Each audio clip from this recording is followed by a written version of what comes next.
Assalamualaikum warahmatullahi wabarakatuh. Selamat sore teman-teman. Hari ini kita belajar tentang manajer dan manajemen accounting. Nah, di sini tujuannya adalah untuk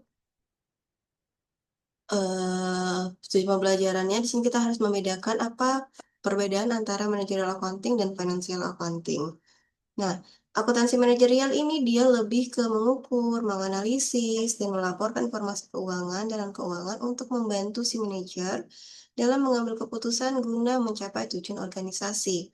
Nah, dan managerial accounting ini juga tidak harus sesuai dengan JAP. Beda dengan yang financial accounting. Kalau teman-teman mungkin pernah belajar di sebelumnya, kalau financial statement dia harus berdasarkan standar yang sudah ditentukan oleh si JAP atau ya IFRS. Nah, di sini financial accounting itu dia berfokus kepada pelaporan untuk si eksternal, termasuk si investor, kreditor, terus atau pemerintah setempat gitu ya teman-teman. Jadi untuk fokusnya beda. Kalau si financial accounting untuk si pihak eksternal, untuk si managerial accounting itu lebih ke pihak internal. Lalu di sini ada perbedaan utama antara si financial dan managerial accounting, di mana dari tujuannya saja si managerial accounting itu dia membuat keputusan, sedangkan si financial accounting dia untuk mengkomunikasikan posisi keuangan kepada pihak luar. Nah, tujuan utamanya siapa? Kalau managerial accounting ada si internal management, internal management. Kalau financial accounting dia lebih ke pengguna eksternal.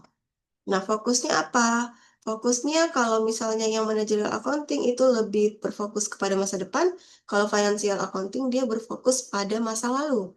Ya, jadi dengan membuat laporan keuangan di masa lalu, dia berfokus pada periode di sebelum-sebelumnya. Dia nyari nih untuk membuat laporan keuangan.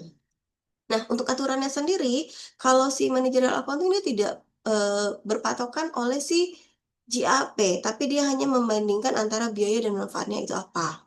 Sedangkan si financial accounting dia berfokus pada sesuai dengan si JAP dan atau sesuai dengan CPA audit.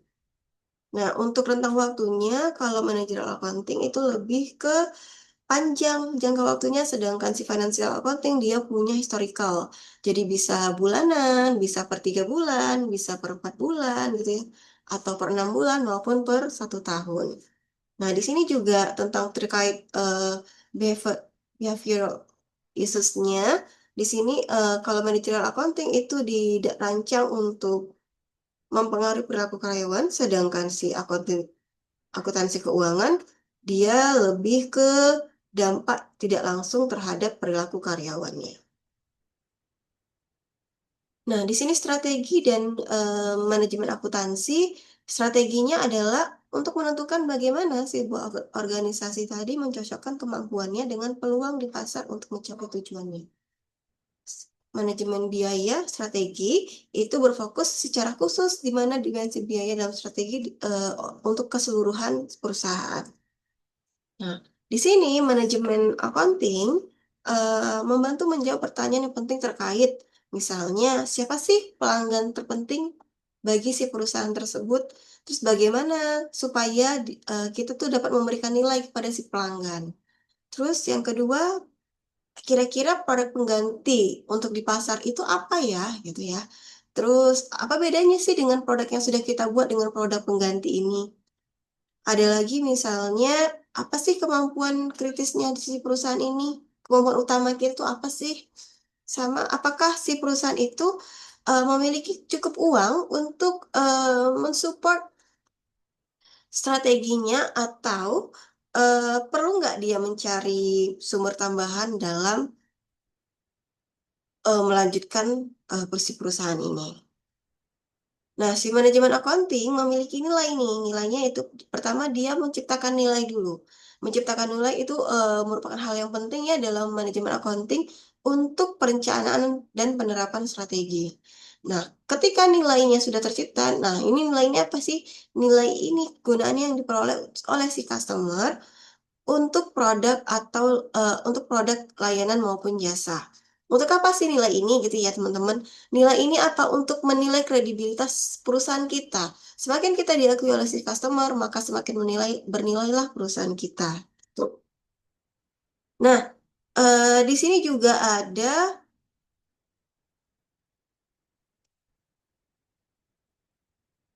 tentang terkait nilai dari si rantai nilai untuk si manajemen accountingnya. Nah, rantai nilainya itu merupakan fungsi bisnis di mana kegunaan pelanggan ditambahkan ke dalam produk ataupun jasa. Nah, rantai nilai itu bisa berupa research and development, bisa dalam bentuk desain, bisa dalam bentuk produksi, marketingnya, distribusinya, maupun customer service-nya. Nah, ini value chain-nya ya. Jadi ada research and development, ada design of product, ada production, marketing, distribution, sama customer service. Nah, ini merupakan eh, manajemen accounting yang akan dijalankan oleh si perusahaan. Nah, kunci kunci suksesnya apa sih gitu ya? Kunci suksesnya di sini ada biaya dan efisiensi, ada kualitas, ada waktu, ada inovasi gitu ya. Terus di sini juga eh, sistem perencanaan dan kontrol sistem itu bagaimana si perusahaan tadi memilih tujuan, memprediksi hasil, terus memutuskan cara untuk mencapai tujuan dan mengkomunikasikannya kepada si organisasi. Nah, tentunya untuk mencapai planning tadi kita harus punya yang namanya budget. Budget ini hal yang paling penting dalam sebuah perencanaan. Kalau misalnya nggak ada budget, bagaimana tadi planning yang akan berjalan? Nah, dalam planning dan budget, kita harus memiliki kontrol. Kita harus mengambil kontrol untuk setiap tindakan yang kita lakukan dalam pengambilan keputusan perencanaan. Bagaimana cara kita memutuskan cara untuk mengevaluasi kinerja dan memberikan umpan balik kepada organisasi. Ada 5 langkah di sini untuk membuat keputusan atau dalam pengambilan keputusan. Yang pertama, kita harus mengidentifikasi dulu nih masalah dan ketidakpastian yang terjadi di lingkungan kita. Yang kedua, kita harus mengumpulkan informasi nih, apa saja sih kira-kira yang menjadi problemnya kita gitu ya. Yang ketiga, membuat prediksi tentang masa depan. Kira-kira nanti di masa depan apa ya yang akan diminati oleh masyarakat? Bertahan lama nggak ya ide yang kita buat saat ini atau bagaimana nih gitu ya. Terus yang keempat, membuat keputusan dengan memilih di antara berbagai alternatif. Dan yang terakhir, mengimplementasikan keputusan yang kita buat dan mengevaluasi kinerja, serta kita harus mempelajari lebih lanjut bagaimana supaya planning kita tetap berjalan secara terus-menerus. Nah, di sini ada manajemen accounting eh, guidelines-nya atau pedomannya. Di sini ada pendekatan biaya. Manfaat umumnya digunakan untuk melebihi biaya sebagai aturan keputusan dasar. Yang kedua, kita harus mempertimbangkan terkait perilaku dan teknis, di mana di sini ada orang-orang terlibat dalam pengambilan keputusan, bukan hanya terkait uang, gitu ya teman-teman. Jadi kita harus menghargai nih pendapat dari setiap orang, setiap karyawan yang ada di organisasinya kita.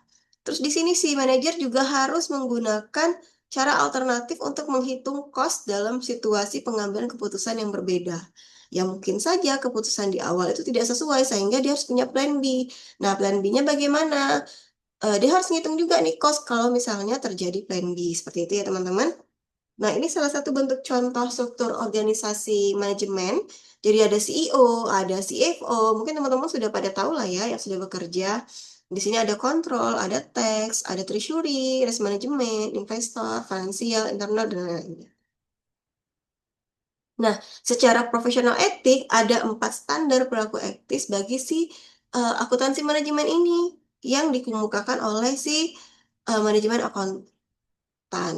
Ada kompetensi, ada kerahasiaan, integritas, objektivitas. Nah, kompetensi itu kompetensi apa sih yang kita miliki? Kerahasiaan bisa nggak sih kita menjaga data-data perusahaan kita, jangan sampai bocor, apalagi data-data penting. Integritas, apakah dapat dipertanggungjawabkan nih apa yang kita lakukan gitu teman-teman. Terus kita dalam melakukan hal tersebut apakah kita objektif nih atau hanya impulsif seperti itu ya. Oke, cukup sekian untuk materi ini, terima kasih. Assalamualaikum warahmatullahi wabarakatuh. Selamat malam.